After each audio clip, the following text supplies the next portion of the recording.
Well, we're coming up on the turning point now. Esther's turning point. 12-0-09. I can't believe her. She's being so gauche. Oh, but they do look lovely with your hair. She's exhausting. She only wants to humiliate my future mother-in-law. You're to be married?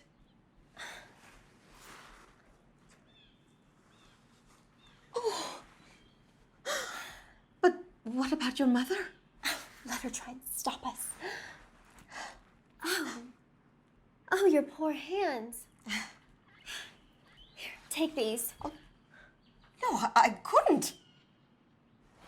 Take them, sell them. You'll mend your shoes 100 times before she ever pays you. Nay.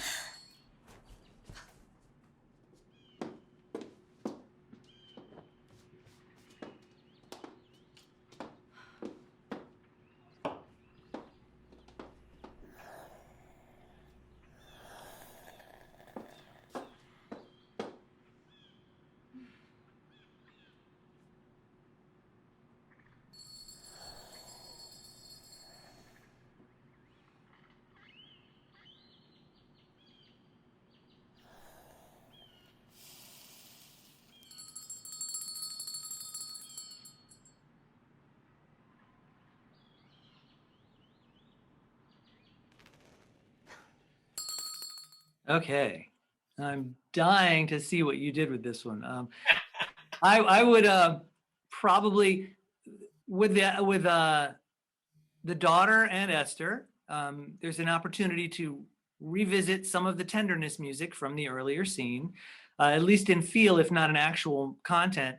But it's going to go a little further. It's going to go somewhere else because they're both beginning to conspire against the mom.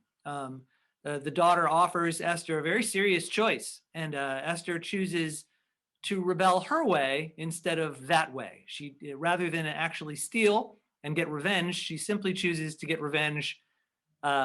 She attacks Madam's vanity rather than her prosperity. Right. That's great. All right. So bigger emotional things that that's exactly great and stuff that you think about. I felt like the scene where she's talking to Esther in of itself could be another quiet moment because it's already quiet.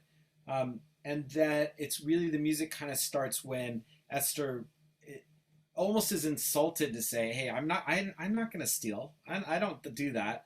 And she leaves in a huff because she's been summoned. She's like, "Oh my God." So I'm left with that as the emotion of being like, I'm summoned again. I'm being bossed around. I really care about this girl. She's being treated terribly by her mom. I'm being treated terribly by her mom. I'm angry. I've been burned and hurt. So I'm going to go iron the blouse for a second time, even though I shouldn't have to. I'm ironing it again, and I burn myself, right? And she burns herself. So she's angry again. She's not, in my mind, she's angry.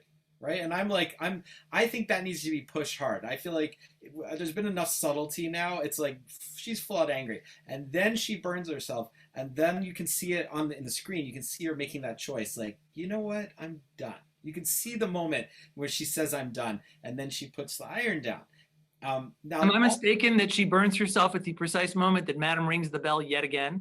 Yes, she burns herself because the Madam rings the bell and it distracts her. Right. So she's like, oh, that's the thing. And that's it. She's like, done. You're right. And that's the moment you can see her going, no. And I know what I'm going to do. I'm going to do something. I'm not going to take her earrings, but I'm going to burn her vanity. I love that. And she puts it down and she walks off. So I thought, okay, all subtlety aside at this point. Anyway, here we go. So I can't believe her. She's being so gauche. Oh, but they do look lovely with your hair. She's exhausting. She only wants to humiliate my future mother-in-law. You're to be married?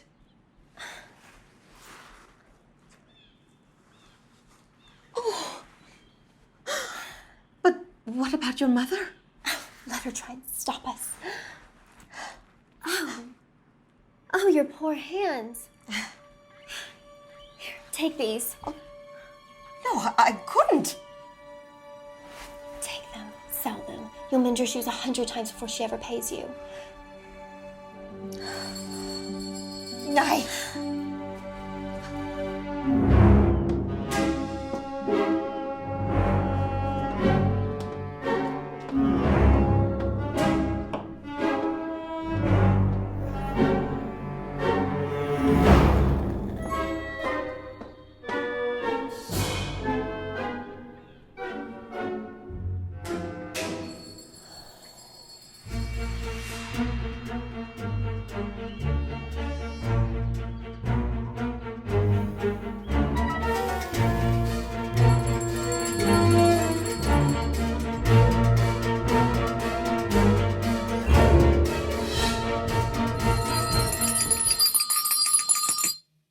Okay, so here's what I saw. Yeah. You chose to skirt over the tenderness and just let it speak for itself with silence. You began the music at the moment where she offers her the earrings, because that's Which was tender, and I was like exactly what you said, but I waited a little longer, and I forgot I did that. Okay, great. Yeah. And then when we come back to the iron, you bring back the waltz. But Yes. it's a demonic waltz this time. It's much more demonic, much bigger. And the waltz ends at the very moment she gets burned. That's when we start boom.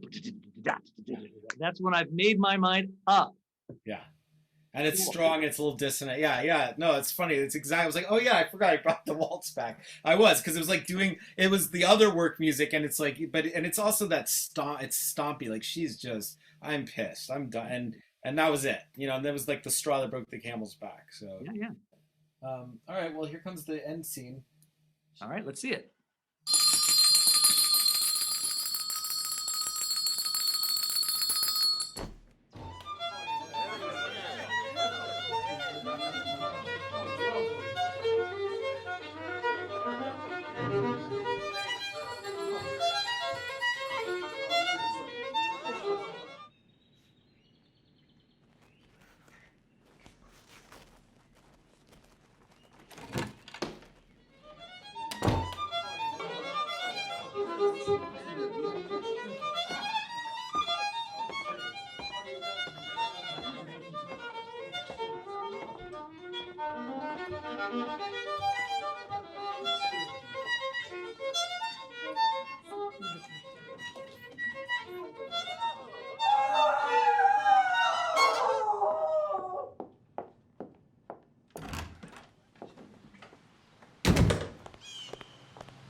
Excellent. Okay. Done. So I would want to, let's see. The daughter standing at the top of the stairs is a perfect reflection of the mother standing at the top of the stairs from the beginning of the film. So that's already there. It doesn't need to be, all you have to do is score that any way that gets out of the way, and that will take care of itself. It doesn't need to be musically matched. In fact, if you don't musically match it, if you transform it and put some other music there, it indicates that something has changed. It helps you, replace the feeling of the mother with the feeling of the daughter, and something's moved. The mom's moving out of the way now, and the daughter's stepping up. That violin is playing. You already know from the beginning of the video that I loved it, and I would probably just want to support it. I would just back it up with maybe some gentle chamber strings underneath because it's well played. Of course, when the violin player stops, the music stops. It's got to, so that the scream can be there. And as Esther's leaving, I would bring that music back. I would that violin music, that exact same music, I would just continue it on as she leaves. Of course, you might want to go stronger than that because this is Esther's triumphant moment. But that's considering that I start my film with that music, I would end my film with that music. Okay, so I do have one thing to ask you though, because that's not all that could work great. Here's the problem. Well, let me not phrase it as a problem. That is you own that sound. In other words, that was played on set by the violinist, and you can see him a couple times playing it, and it's owned and it's played. It's not. I didn't write. Not only did I not write, I didn't record it. Hasn't been recorded particularly well. It's just the boom mic that was there. Right. And how then do you make that sound good because it's supported, and then you say you want to bring it back. You only have so much that was played, so then you don't have a lot to work with unless you rewrite it and redo it on your own, which is actually not a bad choice. But Yeah. there's a technical problem, which is it's not that sound is I don't have that sound. Sure. I don't have it, and it's mixed in with all the other dialogue and sound effects. It's all there. Well, I mean, what you did with the singing is essentially what I would do with the violin. Just keep it real low, just underneath, so that it still sounds like a violin playing by itself, and that music underneath it is supporting it, not pretending like there's an orchestra in the house. And Okay, then so when Esther leaves, I would have an actually re-recorded really good sounding violin, which would make it even better because then we'd be moving from, sort of guy playing violin in the house to internal, I'm ready to leave now. Yeah. I mean, look, that's actually a great idea. I think that could work. I think you could make that work. I didn't go that route, but I totally get that route, and I think that could be doable. I think you could score the whole thing with a couple violin, a violin. You could do the whole thing that way and just make it a totally different kind of score. Yeah. So my revelation was I didn't know what I was going to do at the end, but I knew once I wrote that middle piece when they were sitting on the bed, I was like, that's what I want. Because so you come up with, I appreciate what you've done. You've come up with a very analytical, like, oh, I want this and I could do that and I could do this. But what I still haven't heard, and I think this is always the gist of everything that I approach, is what needs to be told? What is the emotion? Because that's what the music does, right? What is it we want to feel? What's being felt and what? So the woman walks down the stairs, the girl walks down the stairs, she's defiant. But she's why is she doing this? She's defiant, and we could play that. But in my book, she's also madly in love with this boy she's finally going to come down and present herself to, and she's doing what she wants to do, and she's in love. And Esther walks out. She's like, she loves herself too much to put up with this. So there's a self-worth, self-love the two of them have. And it's funny, I didn't know what I was going to do, but when I hit that middle scene and I created that, I thought, oh, I want to use this. This is great. And I'm like, this will work at the end. This to me is exactly what they feel, but I'm going to change it and make it bigger. And then I thought, oh, well, Esther walks out. It's triumphant. And I thought, she walks out. Well, I'll show you what I did. Yeah. It goes through the credits, but I also felt the violin. I didn't need the violin. I just wanted a bit, and then I needed to go away, and it should be about the score. To be honest, this wasn't the final mix, and I think we brought the violin a little bit back in to hear for one thing, but this is the way I would have wanted it done. All right, let's see it. Where are you starting? Oh, wait a minute. Yeah, 13:35:04.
Okay.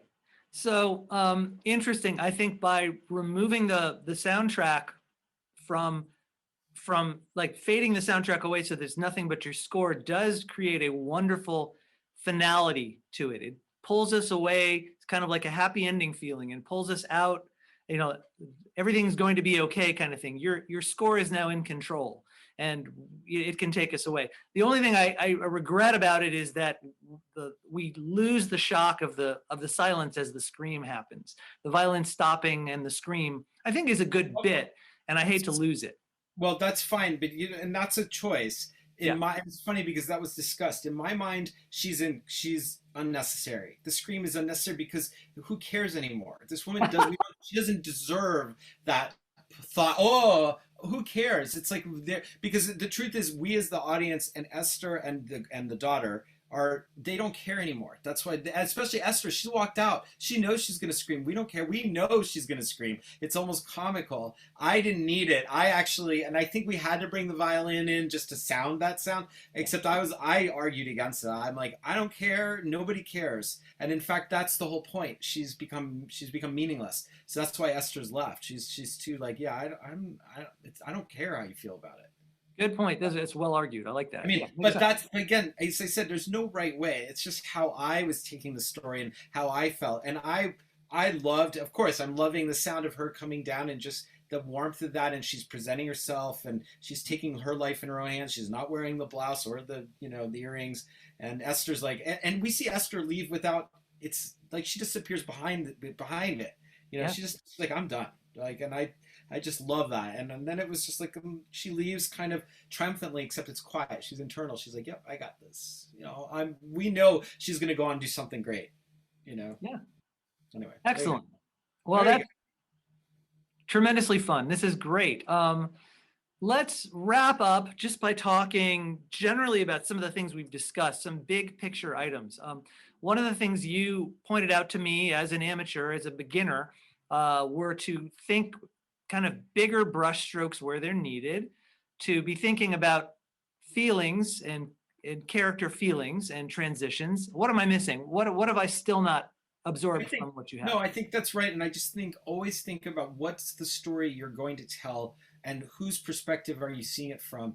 And you can help tune the audience to go, this is what you want them to feel. It is manipulative, but part of it is you're not manipulating what they're feeling. You're trying to put them in the play, help them be in the place of a character or a thought.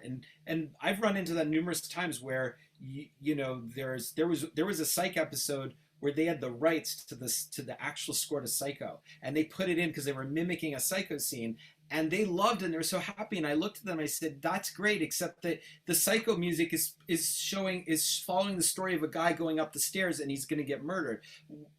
In the Psych scene, we're watching from the main character realizing that guy going up the stairs, who's his friend, is going to get murdered, and he's nothing he can do to stop him, and he's getting more and more panicked, screaming, "Stop!" I said, so the Psycho music isn't telling the right story. Yeah. And we're not following. So it doesn't help me watching it. I just look at that and go, wow, that music's great and the scene's cool, but it's not, what story are you telling? So I always think, for me, what story am I telling? What story should I be telling? And what emotions am I feeling? And how can I help other people feel what I'm feeling? So I have my toolbox. This sound makes me feel that way. It doesn't mean a clarinet makes you feel the way it makes me feel, or the little sigh feeling, or a held note, or but a lot of times it's true. It does. So it's just that. That brings up a good point. I want to ask you a question then. So,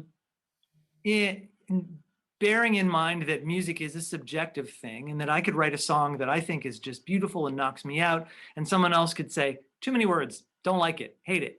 How your job as a film scorer is to please the most people as possible. I mean, you want to try to. So how? I'm sorry. Your job is to please the director and the producer and the studio. That's your job. If they're not happy, it doesn't matter what you think or anybody else thinks. But yes, you got to tread that fine, careful. It's like, funny enough, you're right. Well, okay. So yeah, the director, producer, these are people that may not, we come across this as musicians all the time. Somebody says, well, I don't know what I need, but I know what I like. And I can't tell you what you're doing wrong, but there's something wrong. And so, again, I guess over the course of 20 years, you start to get some radar and start to be able to read what it is you think people are going to like. And of course, you adjust as you go. What's that process like? I mean,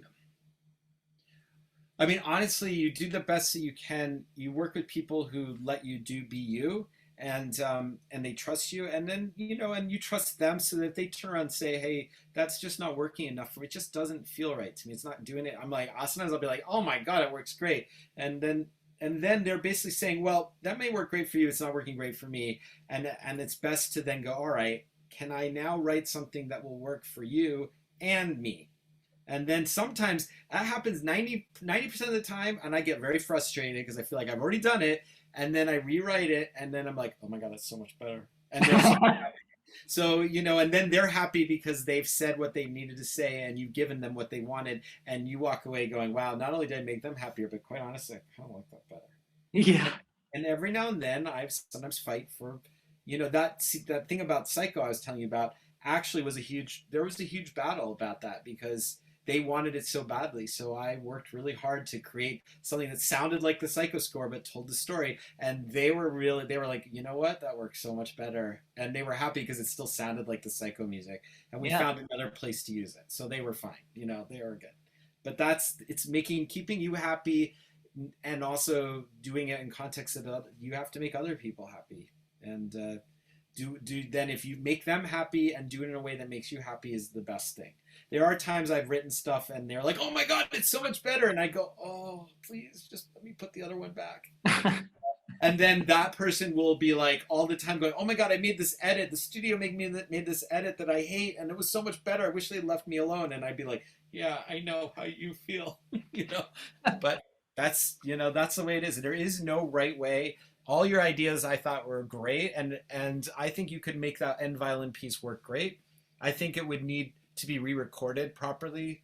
And if I were to really do that, I'd probably get a violinist in, re-record it, and try to have it find the tempo, get it tempo matched, and then have both to play with, because the sound would be so much nicer. And then play with going from the live sound to the recorded sound, maybe, and then scored it underneath. I think there could be a lot of cool things. There's no right way to score any of this.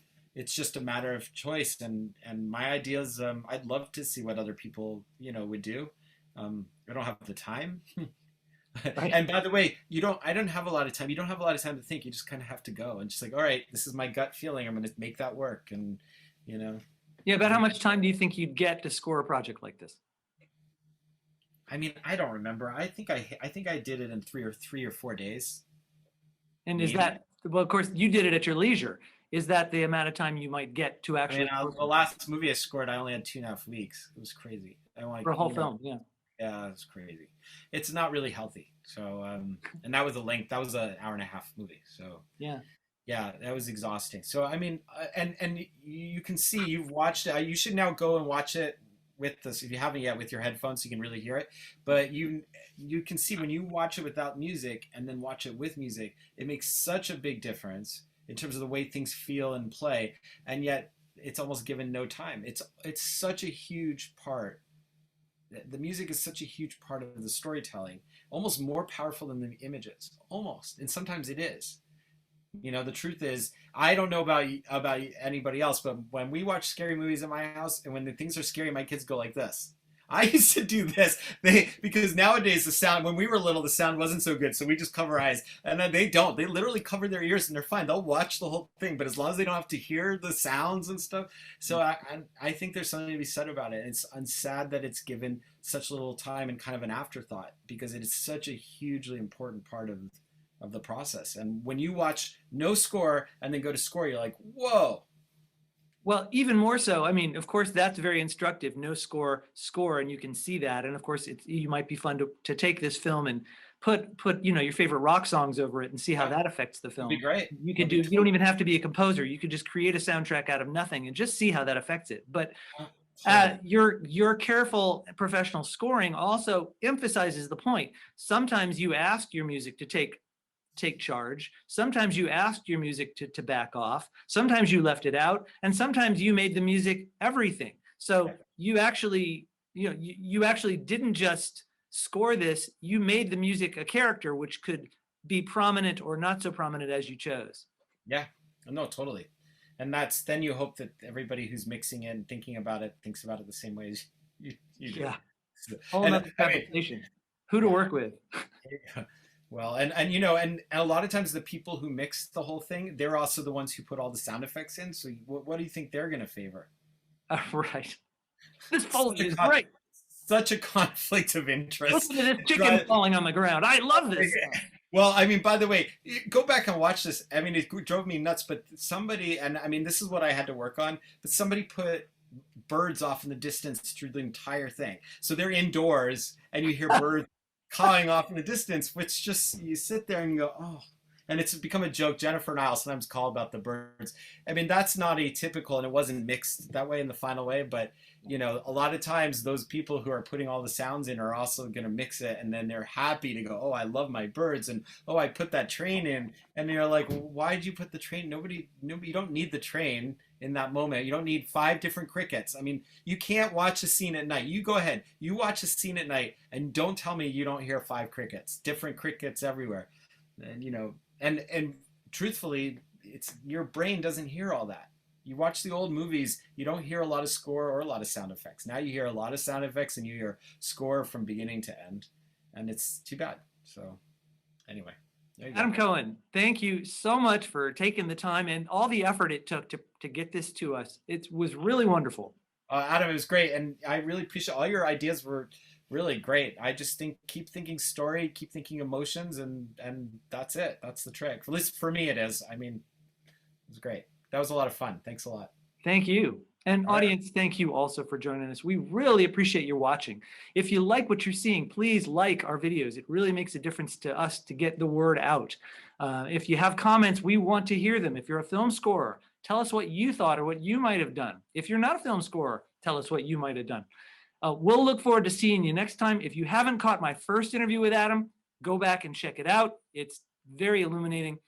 Check our other interviews out. Great to see you. We'll see you next time.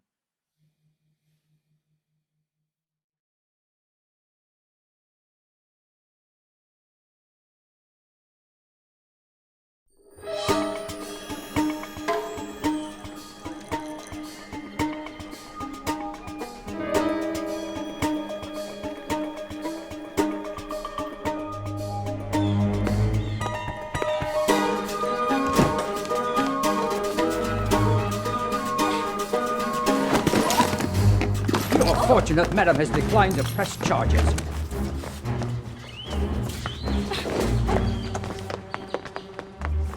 Well, are you going to loiter there all morning? You are Esther. Yeah? You're right on time. Which means you're late.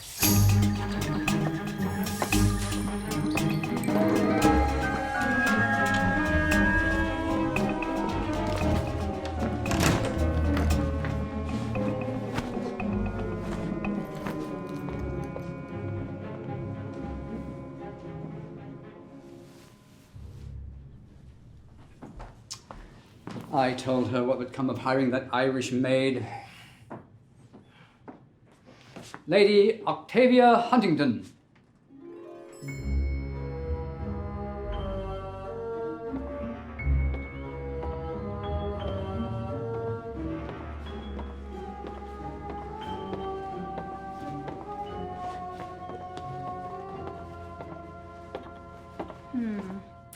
Rather more plump than I expected. Your uncle vouched for your work ethic. I hope I'm not wrong to trust him. Oh, in Sweden, I took care of the cows all myself. Good heavens! I dare say your life here will be more refined.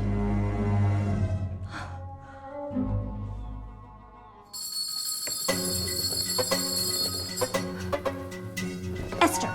Yeah, madam. Yes is the word you're seeking. Yes. Yes, madam. Yes, madam. We are waiting.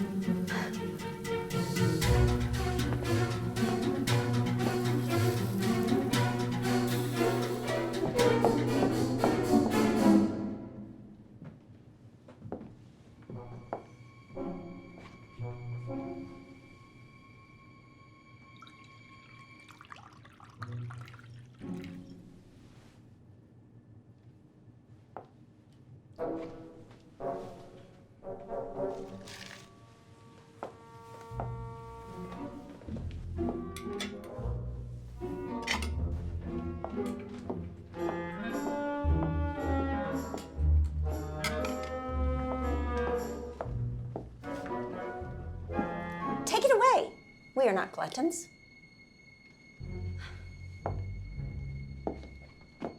Surely there's more to serve while it's still hot.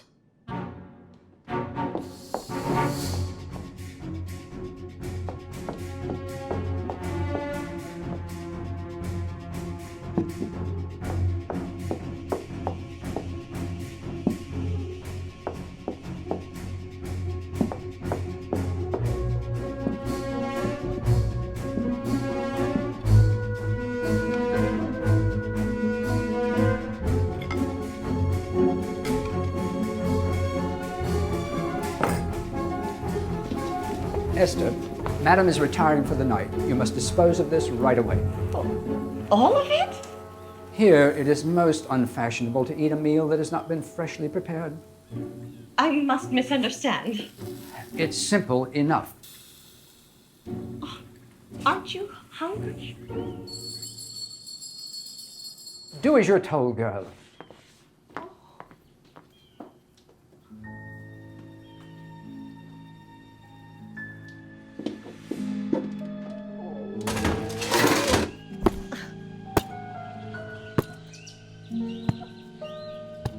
Esther!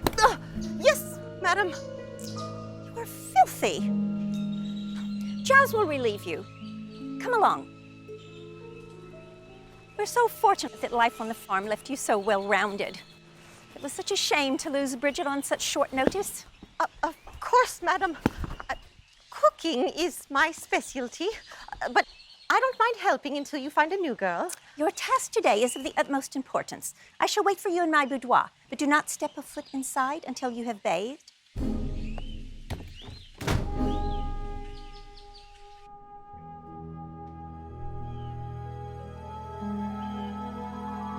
Yes, they are exquisite, and each one a memory of the man who bought them.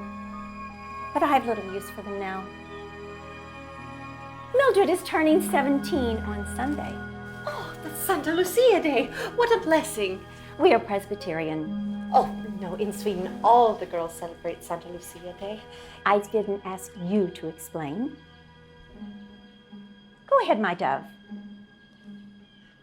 Now, Esther, when you finish assisting Mildred, you must iron my blouse. It is my most prized possession. Last summer, when I was having my riding trousers tailored, taken in, of course, with my girl, one of the last English-speaking seamstresses in San Francisco, I'm afraid, who should burst in but Josephine Phelps, my neighbor, nouveau riche, demanding service for some contrived emergency. My girl was forced to serve her to maintain calm, while I sat there for half an hour with a needle in my thigh while she ordered this. And I told my girl, as soon as she left, that I would pay her triple for the fabric if she would sell it to me and tell that little upstart that the fabric didn't come in time. Madame Phelps and her son will be in attendance at the party, and so your work must be flawless. Do you understand? Then you are dismissed.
I'll hear no more of it. Don't I have a say in my own future? No, you have shown a complete lack of judgment. He'll stay. He can go work for his father. William loves me, Mama. And I realized you would never be a beauty. I thought, that's all right. You'll be brilliant like your father. But in that regard, too, you have failed irreparably. What is it? I'm so sorry, but my shoe, it needs repair. And? Oh, forgive me, madam. I am no cobbler. Nor am I. Oh, of course not. But they are my only pair, and it has been a fortnight. So if you could pay me now, I could have them fixed. You're in luck. Giles can mend your soul. I see. Is that all? Yes, madam.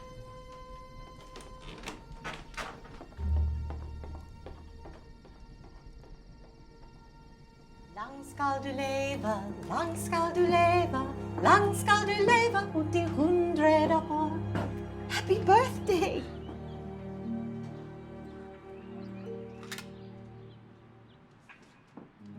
Oh. And today is also Santa Lucia Day, when all the most beautiful girls wear candles in their hair to bring us light and warmth when it's cold and dark. Shall we light them? Yeah.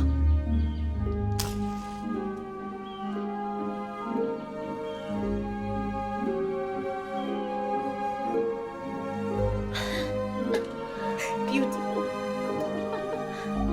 What on earth are you doing? It's Santa Lucia Day, Mother. Lucicat? I can't think of a more foolish way to incinerate your greatest asset. Out of bed. We have much to do.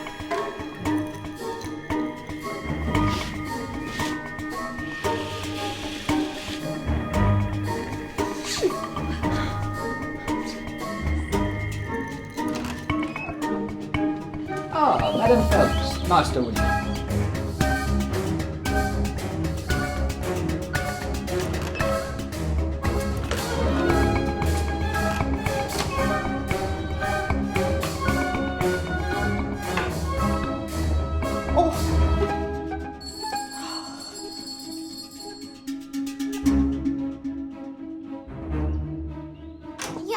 Yes, The madam. blouse.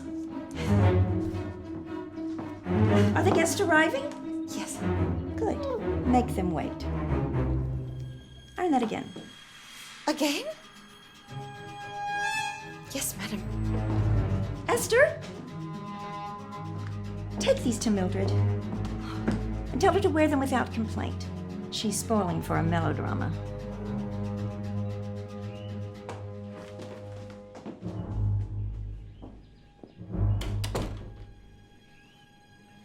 I can't believe her. She's being so gauche. Oh, but they do look lovely with your hair. She's exhausting. She only wants to humiliate my future mother-in-law. You're to be married?